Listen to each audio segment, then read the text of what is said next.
certificates in open market. Thank you very much, sir. Thank you, Wilson ji. Honorable Sandeep Pathak.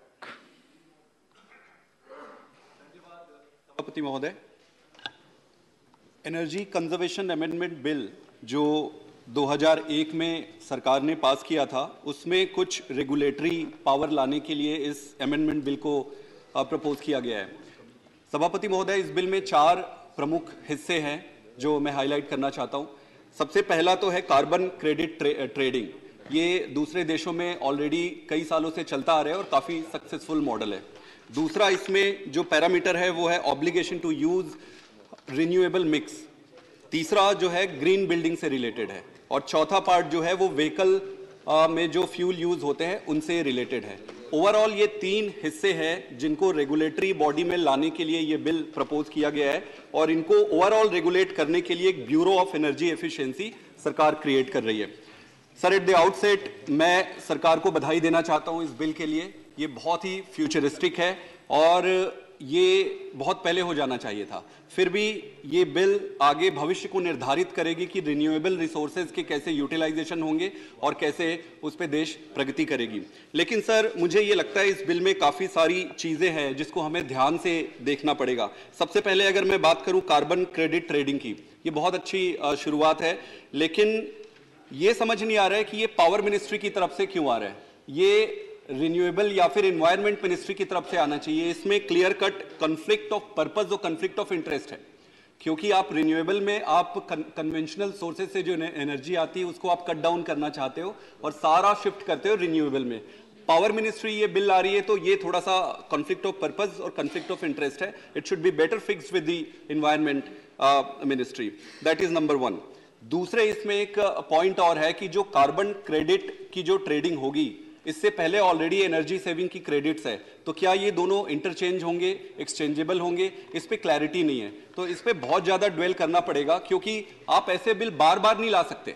आप एक बार लेके आएंगे, फिर 5 साल के बाद ये बिल नहीं लेके आ सकते। आज इस देश को जरूरत ये है कि जो भी बिल लेके आए बहुत ज्यादा डेलिब्रेशंस के साथ लेके आए, ताकि आने वाले कई डेकेड्स तक उसकी जरूरत ना पड़े।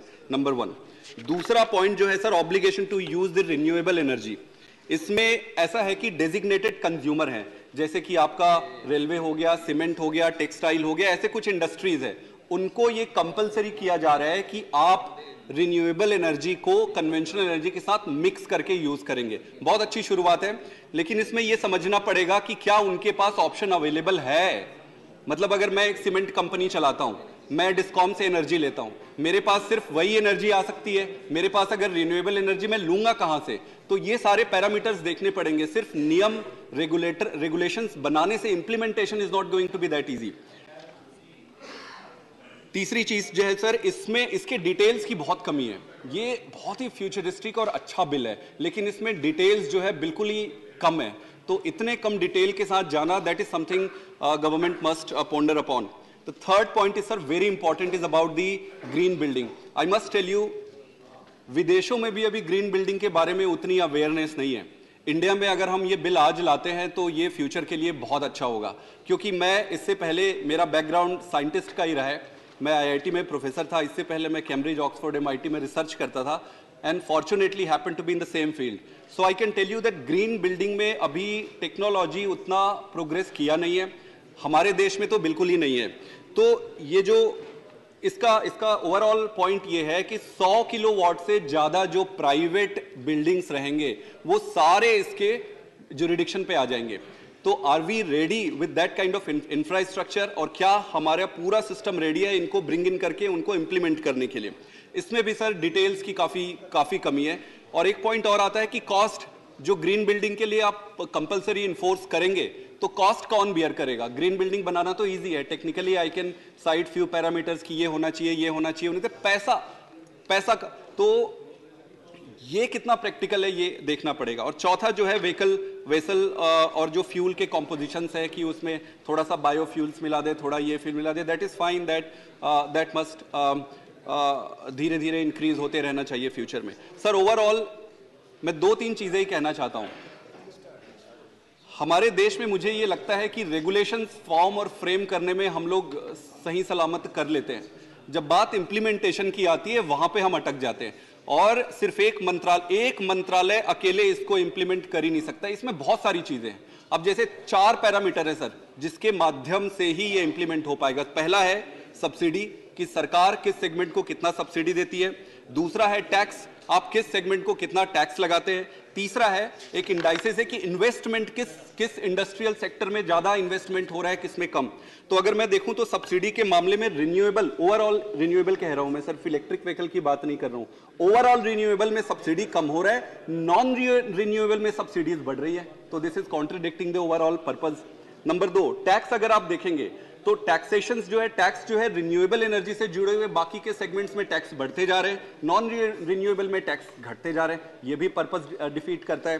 चौथा जो सर इंडाइसिस है कि कितना इन्वेस्टमेंट आ रहा है, कन्वेंशनल एनर्जी से जुड़े हुए सारे सेक्टर्स में इन्वेस्टमेंट मल्टीपल टाइम्स हायर आ रहे हैं, और रिन्यूएबल एनर्जी से जुड़े सेगमेंट्स में इन्वेस्टमेंट ही नहीं आ रहा है। तो सरकार का अगर हम ये कहते हैं कि भाई हमें ये सारी चीजें करनी है, तो ये एड्रेस करना पड़ेगा इन्वेस्टमेंट क्यों नहीं आ रहे हैं। इन्वेस्टमेंट इसलिए नहीं आ रहा होगा क्योंकि उस सेगमेंट को उसमें बेनिफिट नहीं दिख रहा होगा, डिमांड नहीं होंगे उसके, तो हमें डिमांड जनरेट करने पड़ेंगे, उसमें बेनिफिट होना चाहिए कंपनी को। और सर इसमें एक और चीज है, जैसे एक छोटा सा एग्जांपल है इंपोर्ट ड्यूटी की मैं बात करूं तो सोलर पैनल जो है, सोलर पैनल चाइना से पहले इंपोर्ट होता था, इंपोर्ट ड्यूटी बढ़ गई है, इंपोर्ट रिड्यूस हो गया है। देश में सिर्फ 2-3 प्लेयर है, मैं नाम नहीं लेना चाहूंगा कौन प्लेयर है, सिर्फ वही 2-3 प्लेयर ही सोलर पैनल बना रहे हैं। अगर हमें प्रोग्रेस करना है तो बहुत सारे ऐसे प्लेयर खड़े करने पड़ेंगे और छोटे छोटे प्लेयर्स भी बनाने पड़ेंगे। सोलर पैनल को अगर आपको वाइड स्प्रेड करना है तो बहुत सारे प्रोड्यूस करने पड़ेंगे। ओवरऑल सर एक चीज और है, रिसर्च एंड डेवलपमेंट। आप जैसे ग्रीन बिल्डिंग लेके आ रहे हो, आप फ्यूल को मिक्स कर रहे हो, रिसर्च और टेक्नोलॉजी में जो फंडिंग जाती है वो धीरे धीरे कम हो रहा है। हम रिसर्च ही नहीं करेंगे, हम उस पर सब्सिडी नहीं देंगे, हम उस पर ज्यादा टैक्स लगाएंगे, हम इंपोर्ट ड्यूटी लगाएंगे, और फिर हम 1-2 प्लेयर को ही प्रमोट करेंगे। सर ये सारे पैरामीटर्स हमारा जो पर्पस है उसको डिफीट करता है। तो regulatory body is fine, implementation is very poor. At the outset again I would like to thank you the government. 1% भी अगर प्रोग्रेस है तो progress is always a progress, we all appreciate that, we all welcome that, but I believe that if you really want to succeed और number 1 बनना चाहते हैं अगर दुनिया में, तो सिर्फ इससे काम नहीं चलेगा। पहला, हम स्लो चल रहे हैं, दूसरा हम इनसफिशिएंट है, और तीसरा इस पे मुझे तो लगता है एक सेपरेट सेशन आना चाहिए। उस पूरे सेपरेट सेशन में सिर्फ जितने अमेंडमेंट्स हैं छोटे छोटे टेक्निकल और टेक्नोलॉजिकल एक साथ ही खत्म करते हैं ना, छोटा छोटा छोटा छोटा आएगा, फिर वो डिबेट होगा, फिर वो जाएगा, उससे हाथ पे कुछ नहीं आने वाला है। हम 20 साल 25 साल लेट चल रहे हैं। Thank you very much. Thank you Sandeep Pathak ji. माननीय श्री मुजीबुल्लाह खान।